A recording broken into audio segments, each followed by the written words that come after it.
सिख मजहब के बानी बाबा गुरु नानक के 554वीं जन्मदिन की 3 रोज़ा तकरीबात इख्तिताम पजीर हो गईं।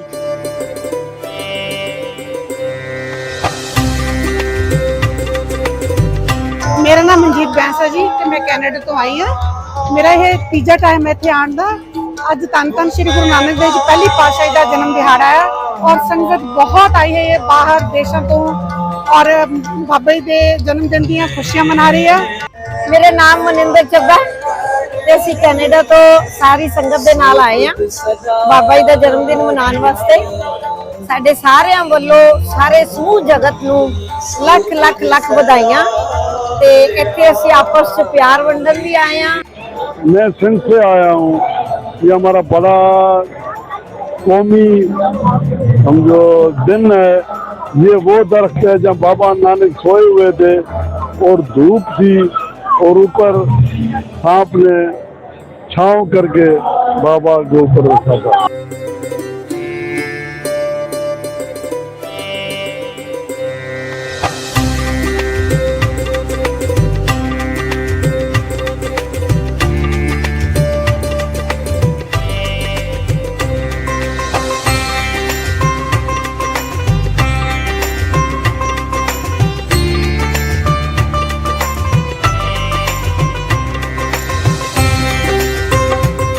मेरा नाम मनजीत बैंस है जी ते मैं कैनेडा तो आई हाँ। मेरा ये तीजा टाइम है इत्थे आने का। अज धन धन श्री गुरु नानक देव जी पहली पातशाही का जन्म दिहाड़ा है और संगत बहुत आई है बाहर देशों तो और बाबा जी के जन्मदिन दी खुशियां मना रही है। कि सानू पाकिस्तान आके बहुत अच्छा लग्या, सानू बहुत प्यार मिले और बिल्कुल ऐसा लगता है जिद्दां अपने घर से बैठे हैं और बहुत इंतजाम किए हुए हैं सारिया चीज़ों का। सानू किसी चीज़ की कमी महसूस नहीं। मेरा नाम मनिंदर ਚੱਬਾ ਤੇ ਅਸੀਂ ਕੈਨੇਡਾ ਤੋਂ ਸਾਰੀ ਸੰਗਤ ਦੇ ਨਾਲ ਆਏ ਆ ਬਾਬਾ ਜੀ ਦਾ ਜਨਮ ਦਿਨ ਮਨਾਉਣ ਵਾਸਤੇ। ਸਾਡੇ ਸਾਰਿਆਂ ਵੱਲੋਂ ਸਾਰੇ ਸਮੂਹ ਜਗਤ ਨੂੰ ਲੱਖ ਲੱਖ ਲੱਖ ਵਧਾਈਆਂ ਤੇ ਇੱਥੇ ਅਸੀਂ ਆਪਸ ਵਿੱਚ ਪਿਆਰ ਵੰਡਣ ਵੀ ਆਏ ਆ और बाबा जी का जन्मदिन मनाना। मैं सिंध से आया हूँ। ये हमारा बड़ा कौमी समझो दिन है। ये वो दरख्त है जहाँ बाबा नानक सोए हुए थे और धूप थी और ऊपर सांप ने छांव करके बाबा के ऊपर रखा था। ये वो दरख्त है। मेहरबानी। बड़ी खुशी महसूस की है जी। बाबा नानक के दर पे आए हैं जी। अभी बाबा नानक का जन्मदिन मनाने के वास्ते कनेडा तो आए हैं जी। अभी मोहनजीत उन्होंने ग्रुप के नाल आए हैं। गुरु की किरपा हो गई, बाबा नानक की किरपा हो गई तो इन्हों की हिम्मत हो गई, ये सानू नाल ले आए हैं। मन में बहुत खुशी हुई है।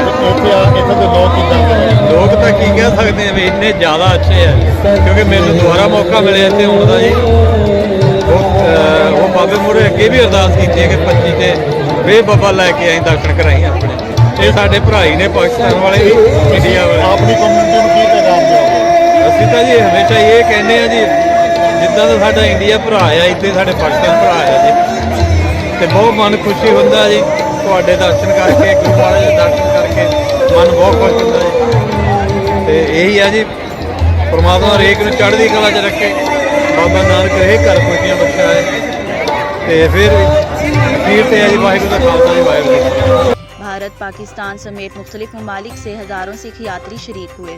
मरकज़ी तकरीब में वफाकी वज़ीर मजहबी अमूर अनीक अहमद ने शिरकत की। पाकिस्तान समेत बैरून ममालिक से बड़ी तादाद में सिख यात्री जन्मदिन की तकरीबात में शरीक हुए और अपनी मजहबी रसूमात अखंड पाठ, माथा टेकी, नगर कीर्तन और भोग अदा की। सिख यात्रियों ने ज़िली हुकूमत और मतरूका वक्फ इमलाक की जानिब से बेहतरीन इंतज़ामात पर खुशी का इजहार किया।